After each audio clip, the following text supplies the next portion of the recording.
Bonjour, je m'appelle Frédéric Chidiac.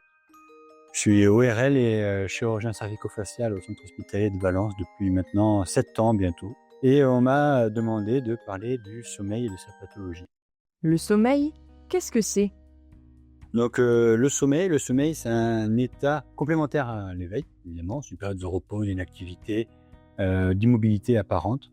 Et ça représente environ un tiers de notre vie, le sommeil. Donc c'est pas à négliger. Le sommeil, qui est physiologique à la base, peut présenter certaines maladies, certaines pathologies du sommeil. American Academy of Sleep Medicine a défini plusieurs catégories de pathologies du sommeil. Première catégorie, l'insomnie, que ce soit insomnie d'endormissement, insomnie de maintien, insomnie de réveil. Il y a aussi des pathologies respiratoires du sommeil, donc deuxième catégorie, dans laquelle fait partie le syndrome d'apnée du sommeil. Troisième catégorie, l'hypersomnie, par exemple, très connue la narcolepsie, très connue mais très rare. Ensuite, par exemple, en quatrième catégorie, les mouvements pathologiques du sommeil, donc le syndrome des jambes sans repos, qui est assez connu lui aussi. Et puis, il y a une autre catégorie qui englobe un peu toutes les autres pathologies du sommeil qui ne sont pas catégorisées dans les précédentes. La principale pathologie du sommeil, c'est qui est la plus connue aujourd'hui, c'est l'apnée du sommeil, qui représente l'immense majorité des pathologies traitées dans le sommeil. Et la chronobiologie? Ça, c'est hyper important, la chronobiologie. En fait, il faut bien comprendre que notre rythme veille-sommeil est régulé par 3 facteurs. C'est l'homéostasie, c'est-à-dire le retour constant à l'équilibre. C'est-à-dire qu'au moins on va dormir, au plus il y aura cette pression de sommeil qui va arriver. Et donc, hop, le cerveau a besoin de se reposer, de s'endormir. Deuxième, c'est le rythme circadien.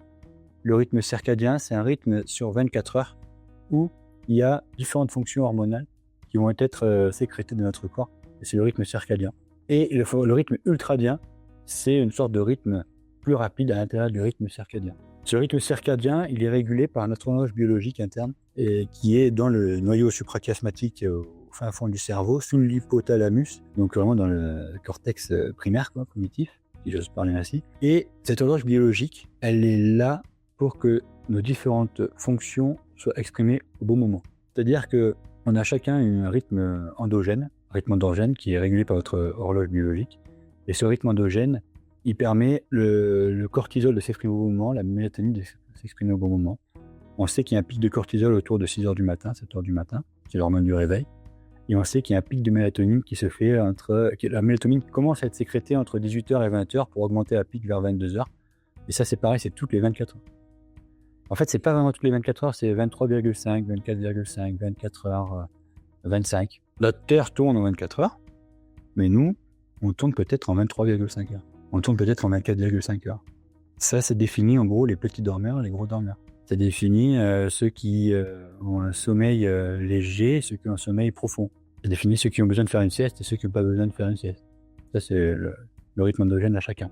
Hyper important, c'est que ce rythme biologique, ce rythme endogène, il est régulé par un facteur extérieur qu'on connaît tous, c'est la lumière. C'est-à-dire que la lumière va exciter dans notre rétine les cellules rétiniennes non visuelles, ce sont les cellules à mélanopsine.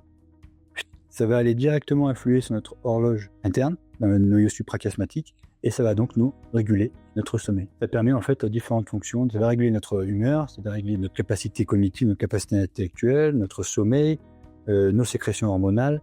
Ça va réguler plein de choses, l'horloge biologique. Et tout ça, c'est régulé par la lumière. Et donc, si on arrive à être en phase avec notre propre horloge biologique, c'est là qu'on arrive à être performant, entre guillemets. Parce que la société est censée être la recherche de performance. Donc, il faut, plutôt que de travailler de 8h à 23h non-stop en buvant du Red Bull ou d'autres psychostimulants illégaux, respecter notre horloge biologique, ça suffit largement. C'est ce qu'ils font les marins du Vendée Globe ou les astronautes. En fait. Ils connaissent par cœur l'horloge biologique, ils connaissent parfaitement leur architecture de sommeil, leur rythme de sommeil, et ils s'adaptent en fonction. Exemple, c'était 1962, il y a un spéléologue qui est parti sous la Terre, il n'avait pas de lumière. Pas de lumière, pendant 1 mois il est parti. Et donc on a regardé à quelle heure il se couchait, à quelle heure il se réveillait, à quelle heure il s'endormait, à quelle heure il se réveillait, pendant 1 mois. Et on voit qu'en fait ça se décale, au fur et à mesure ça se décale, la journée. Et en fait on voit que ça se décale au fur et à mesure parce que son horloge biologique interne était de 24,5 heures. Et il n'y avait pas de lumière pour se réguler, il n'y avait pas de lumière du soleil pour se réguler. Et en fait, cette expérience, elle montre qu'on a toutes des horloges biologiques différentes. Et il faut savoir que l'immense majorité de ces expériences ont mal tourné finalement. Parce que les personnes qui sont sorties de là, c'est pas très bien en général. Ils ont déprimé, il y en a qui se sont suicidés, parce que ça joue sur l'humeur également, la lumière. Le sommeil et le service ORL, C'est quoi le rapport? Le sommeil, on a une longue histoire en ORL à Valence avec le sommeil et la pathologie du sommeil parce que notre ancien chef de service, le docteur Navaille, a été un des pionniers dans le traitement par l'orthèse d'avancée mandibulaire du syndrome d'apnée du sommeil.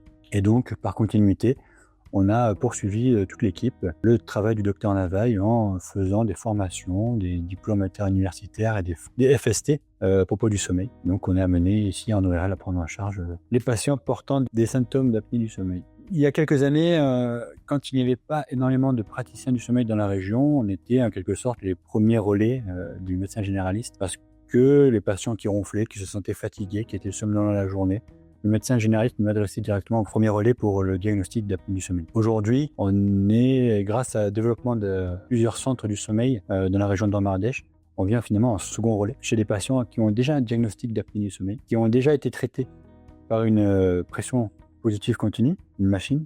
C'est la fameuse machine, de plus en plus, on en voit de plus en plus, et qui soit ne le tolérait pas, soit le patient n'en voulait pas.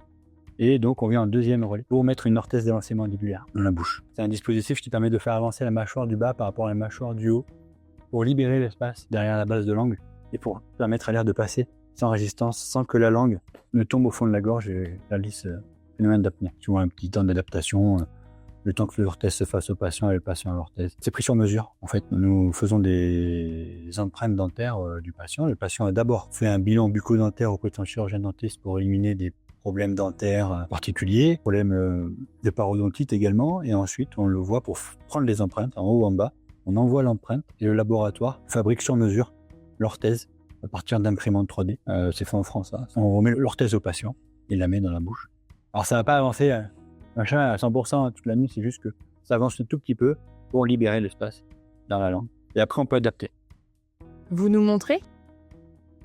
Donc voici des types d'orthèses qu'on est amené à mettre en place chez nos patients. Donc on travaille avec 2 laboratoires différents pour le moment à l'hôpital de Valence. Donc un premier type d'orthèse, les deux ont le même effet. Premier type d'orthèse, donc c'est cette orthèse-ci. Et grâce à ces petites biellettes ici que l'on a, c'est simple comme un jeu de Lego, hein. On les clip, on les reclipe. Et ça permet de faire avancer la mâchoire du bas par rapport à la mâchoire du haut. Et on peut titrer l'avancée de la mâchoire selon l'efficacité et la tolérance de l'orthèse, en changeant tout simplement la taille de la biellette. Voilà, des biellettes de différentes tailles. Une fois qu'on a mis en place l'orthèse, on revoit le patient 7, 14, 21 jours après, ça dépend de chacun. Et on lui demande est-ce qu'il dort bien avec son orthèse, est-ce que l'orthèse lui fait mal, est-ce que l'orthèse est efficace. Et simplement comme ça, empiriquement, on change la propulsion. C'est un peu pareil avec ce système-là, l'orthèse du haut, l'orthèse du bas. Elle vient de se clipper l'une par rapport à l'autre ici. Et en vissant et dévissant un petit verra, ça fait avancer le bloc du bas par rapport au bloc du haut. Et on fait avancer ou reculer la mâchoire du bas. Une fois qu'on a mis l'orthèse, après, non seulement on fait un examen clinique, comme je l'ai dit tout à l'heure, mais aussi on fait un nouvel examen de polygraphie, un test du sommeil pour voir si l'orthèse est bien efficace. On peut avoir un exemple d'outil? Donc, je vais vous présenter un jeu de cartes qui est utilisé dans beaucoup de maladies chroniques. Initialement, il a été développé par un laboratoire dans les traitements du VIH et on l'a effectivement testé la première fois avec des patients vivant avec le VIH. Et c'est un jeu de cartes qui maintenant est utilisé dans plein d'équipes, notamment dans l'équipe de la douleur. Comment ça se passe? En fait, tout d'abord, ce jeu de cartes est composé de plein de sous-items. Donc, on distribue sur la table pour montrer et discuter avec les patients les manifestations du sommeil. Par exemple, nous avons les douleurs, l'épuisement, l'insomnie, la nécessité de faire des siestes dans la journée, des ressentis de somnolence, voire même des somnolences pendant la conduite. Puis, ensuite, on essaye avec eux de trouver les causes de ces manifestations que l'on vient de voir, comme par exemple l'utilisation d'écrans nocturnes avant de se coucher, des problèmes financiers qui peuvent avoir des conséquences psychologiques et atteindre finalement la qualité du sommeil, une surcharge de travail, la solitude, le sport nocturne. On discute avec eux des conséquences au quotidien, en ayant aussi des cartes sur les conséquences d'un manque de sommeil, comme l'irritabilité, des oublis, avec par moments on a l'impression de perdre la mémoire, des difficultés relationnelles, un manque de motivation. Et surtout, on finit avec la dernière partie pour essayer de trouver des solutions aux troubles du sommeil en ayant des cartes qui permettent de discuter sur les conditions pour finalement récupérer un meilleur sommeil, qui sont par exemple manger de manière équilibrée le soir, se coucher avec une ambiance plutôt apaisante, lire plutôt qu'utiliser des écrans, bien respecter une température adaptée dans la chambre. Et on discute avec eux finalement de qu'est-ce qu'ils peuvent mettre en place, qu'est-ce qu'ils peuvent modifier pour améliorer leur qualité de sommeil. Sans oublier évidemment tout ce qui est ressources, aide des soignants, donc paramédicaux, médicaux, avec bien sûr aller voir son pharmacien, son diététicien, l'infirmière.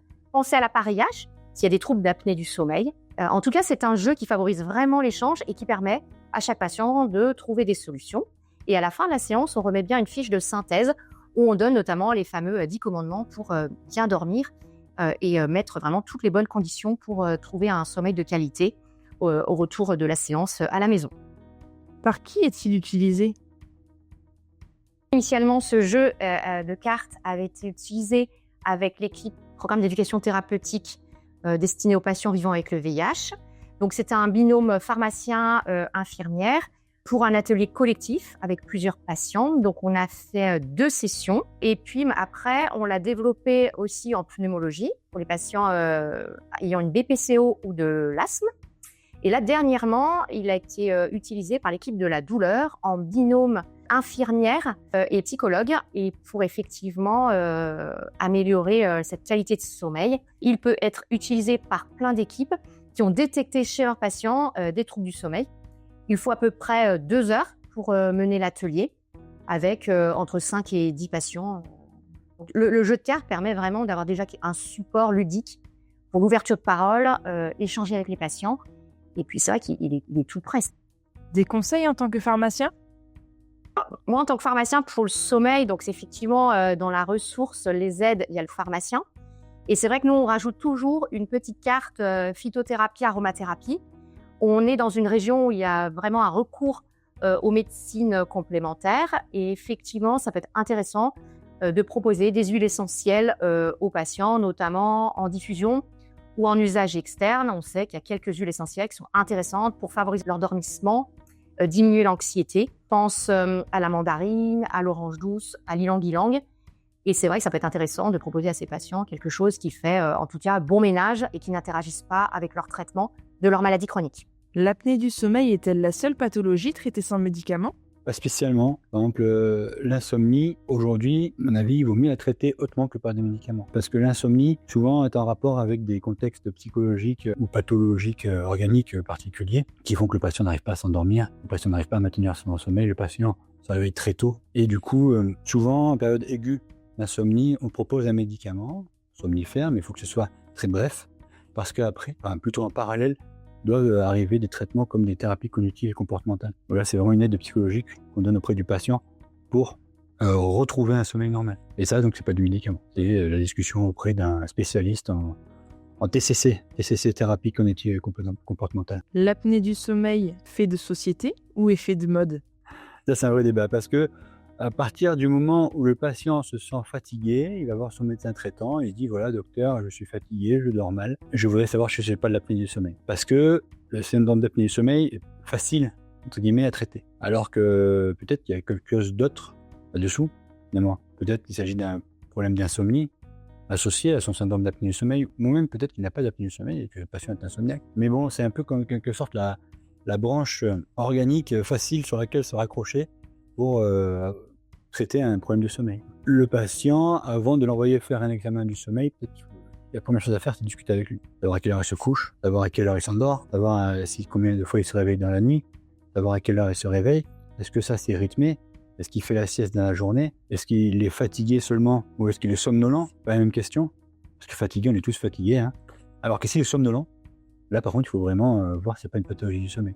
Et du coup, comme on va faire de plus en plus d'examens du sommeil parce que les patients, les gens sont de plus en plus fatigués, on va retrouver évidemment de plus en plus d'apnée du sommeil.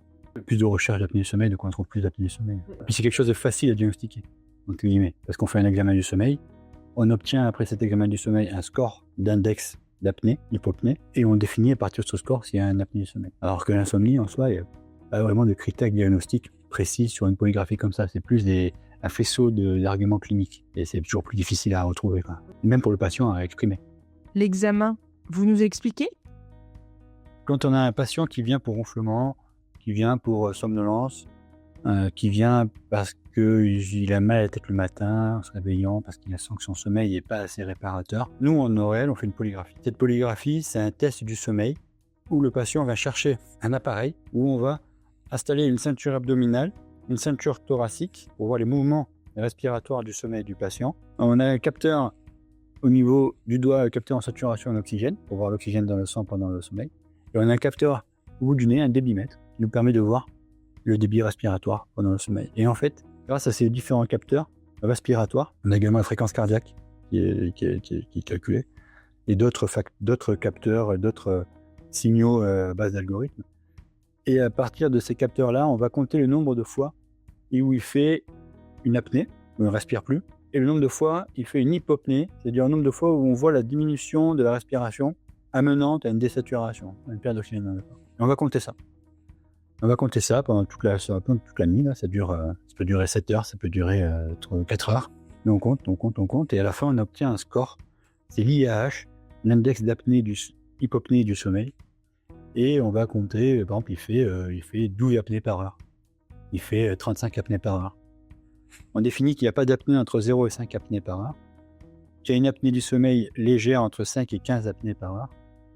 Qu'il y a une apnée du sommeil modérée entre 15 et 30. Et sévère au-delà de 30 apnées par heure. Les patients qui ont besoin d'un traitement, ce sont des patients qui font une apnée de sommeil sévère. Donc là, c'est la pression positive continue, le masque, sans vraiment trop de négociation. Évidemment, on peut parler avec le patient, mais c'est le traitement gold standard. Ceux qui ont entre 15 et 30 apnées par heure, qui n'ont pas de facteur de risque cardiovasculaire particulier, on peut leur proposer une orthèse. Voilà. Et quels sont les risques? L'apnée du sommeil est une pathologie qui est un véritable facteur de risque cardiovasculaire, au même titre que le diabète ou l'hypertension artérielle ou l'obésité, parce qu'elle va induire, lors d'une apnée ou d'une hypopnée, une baisse de saturation en oxygène dans le sang. Le patient respire et il bloque. Il bloque, donc l'oxygène ne rentre plus, l'oxygène dans le sang va diminuer, baisse de saturation, donc le cœur va se mettre à accélérer. On va avoir une tachycardie, une augmentation de la fréquence cardiaque, pour pouvoir envoyer l'oxygène dans tous les organes. Et après, il va respirer. Donc l'oxygène dans le sang va remonter et le cœur va décélérer. Et après, il va rebloquer. Et donc l'oxygène dans le sang va diminuer et le cœur va accélérer. Et en fait, ces sautes de fréquence cardiaque amènent à plus long terme à de l'hypertension artérielle résistante au traitement, des troubles du rythme cardiaque et des souffrances vasculaires amenant à de véritables artériopathies.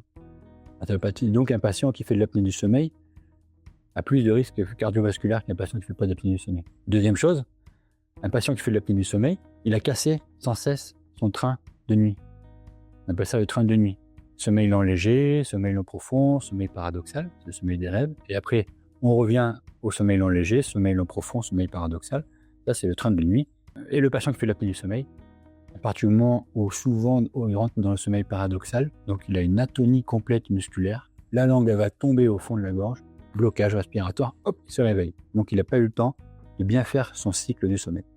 Et donc il va y avoir sans cesse des micro-réveils ou des réveils conscients qui vont casser son train de nuit, donc le patient va être somnolent. Le patient va se réveiller fatigué, il va avoir l'impression de ne pas avoir dormi, il va avoir mal à la tête le matin et il va s'endormir plus facilement la journée. Troisième problème de l'apnée du sommeil qui est assez méconnu, mais c'est les troubles métaboliques. Un patient qui fait de l'apnée du sommeil, comme tout autre patient qui a des troubles du sommeil, pas que l'apnée qui provoque ça, va avoir des modifications de synthèse des hormones du métabolisme. C'est-à-dire qu'il va avoir une augmentation de l'hormone de la faim, de l'appétit, que la gréline, et une diminution de l'hormone de la satiété, avec une anomalie de répartition des graisses. C'est-à-dire qu'on a tous fait l'expérience. Après une nuit de garde ou une nuit de fête, on a envie de manger un gros plat de pâtes carbo énorme, on mange très mal, et on répartit mal ses calories. Donc il va ou prendre du poids, ou il va ne pas arriver à perdre du poids. Donc on prend du poids ici, on prend du poids là, et on prend du poids ici. Et le problème c'est quand on prend du poids ici, du coup il y a une infiltration graisseuse des tissus pharyngés, moins d'espace dans les voies aériennes supérieures, et il suffit que la langue tombe un petit peu pour bloquer. Et donc on rentre dans un cercle vicieux, on n'arrive pas à prendre en charge cette apnée du sommeil. Les patients, qui sont-ils? Nous, à l'hôpital de Valence, en ORL, on est aujourd'hui à plus de 1000 patients traités par orthèse d'avancée mandibulaire. D'après les derniers chiffres que j'ai, on est à plus de 70% environ, 2 tiers. Dans plus de 2 tiers des cas, c'est bien efficace. Et dans presque 95% des cas, on arrive à une tolérance qui est bonne. Leur thèse d'avancée mandibulaire, donc c'est un bon traitement. Je crois même que la sécurité sociale aujourd'hui est en train de faire des démarches auprès des médecins généralistes pour faire orienter les patients vers leur thèse plutôt que vers les PPC. Question de coût de santé. Plutôt homme ou femme? Homme ou femme, on dit souvent que les hommes ont plus que les femmes, ce qui est vrai, jusqu'à un certain âge en fait. Chez la femme, lors des périodes de grossesse, par l'infiltration des tissus, on a une augmentation du risque d'apnée du sommeil. Pas pour autant qu'on va mettre une PPC tout de suite à une femme qui est enceinte. Et également, il n'y a pas que l'infiltration tissulaire, mais il y a aussi le tonus musculaire qui joue dans l'apnée du sommeil. On sait qu'avec l'âge qui augmente, le tonus musculaire global diminue, notamment pendant la période de sommeil, et donc la langue a tendance à tomber. Il y a un facteur protecteur hormonal féminin qui existe jusqu'à la ménopause, et après on considère que le risque est égal entre hommes et femmes pour faire de l'apnée du sommeil après la ménopause. La trisomie 21, particulièrement sujette? Tout à fait. Les personnes qui ont la trisomie 21 ont plus de risques de faire de l'apnée du sommeil, non seulement par le problème de tonus musculaire, mais aussi par l'infiltration tissulaire. Les patients qui ont des macroglossies, des grosses langues, et souvent des petits palais, des petits conduits aérés. Résultat, une grosse langue dans un petit conduit, ça fait plus de place, l'apnée du sommeil. Quelle est la démarche si je pense avoir des troubles du sommeil? Le premier examen, c'est bien un médecin traitant qui doit le faire en interrogeant son patient sur son hygiène de sommeil et sur son hygiène de vie globale. Il boit son café à 23h et qu'il regarde la télé, il n'est pas en rythme avec son horloge biologique. Ça, maintenant, systématiquement, on demande à quoi du médecin traitant. Le message principal à retenir? Le message principal, à mon sens, c'est que le sommeil varie énormément au cours de l'âge de la vie, déjà, simplement. Quand on est une personne âgée, on a moins d'efficacité du sommeil, on a plus de latence d'endormissement. Le sommeil évolue au cours d'une année de vie. Alors, l'été, on dort différemment que lorsqu'on dort l'hiver. Avec l'âge, notre sommeil se modifie, notre humeur, notre sommeil se modifie. Donc, un problème de sommeil à un temps T, c'est pas obligatoirement de l'apnée du sommeil. C'est pas parce qu'on ronfle ou qu'on se sent fatigué à un temps T qu'on fait peut-être de l'apnée du sommeil qu'il faut se précipiter faire une polygraphie du sommeil. Il faut bien faire son introspection, regarder comment on dort, à quelle heure on se couche, à quelle heure on s'endort, à quelle heure on se réveille. Est-ce qu'on a le téléphone dans la chambre? Parce que, comme je parlais de la lumière tout à l'heure, la lumière est un facteur excitant qui va nous réveiller, parce que la lumière va faire diminuer la sécrétion de mélatonine, qui est l'hormone du sommeil, donc on va rester réveillé. Si on a la télévision, si on a le téléphone dans le lit, ah bon? Est-ce qu'il n'y a pas d'autres problèmes psychologiques sous-jacents? Des problèmes au travail, des problèmes dans la famille, ils font qu'en ce moment c'est un peu plus difficile pour dormir. Parce que, comme je disais, l'apnée du sommeil, ça reste la branche facile sur laquelle s'accrocher, mais il y a peut-être d'autres problèmes que l'apnée du sommeil, voire peut-être qu'il n'y a pas d'apnée du sommeil du tout. En fait, maintenant, je fais presque plus de polygraphie pour infirmer l'apnée du sommeil que pour la confirmer. Les patients viennent, me disent, voilà, je dors mal, je suis fatigué, est-ce que je fais l'apnée du sommeil? Je vois un jeune homme ou une jeune femme, bon, si vous voulez, on fait un test du sommeil, et puis en fait, il n'y a pas d'apnée du sommeil. Et parce qu'il est papa depuis 6 mois, son gamin, il réveille toutes les nuits, ou alors une jeune fille qui a ses examens en ce moment et qui est très stressée, qui n'arrive pas à dormir. Ouais, il y a plein d'autres problèmes qui peuvent provoquer des apnées du sommeil. Il suffit en fait de bien parler avec son patient pour définir quel examen on va lui proposer et quel traitement on va lui proposer. Un mot pour la fin? Être en phase avec son rythme biologique et savoir éliminer les facteurs extérieurs pouvant poser problème à son sommeil avant d'aller chercher une apnée du sommeil.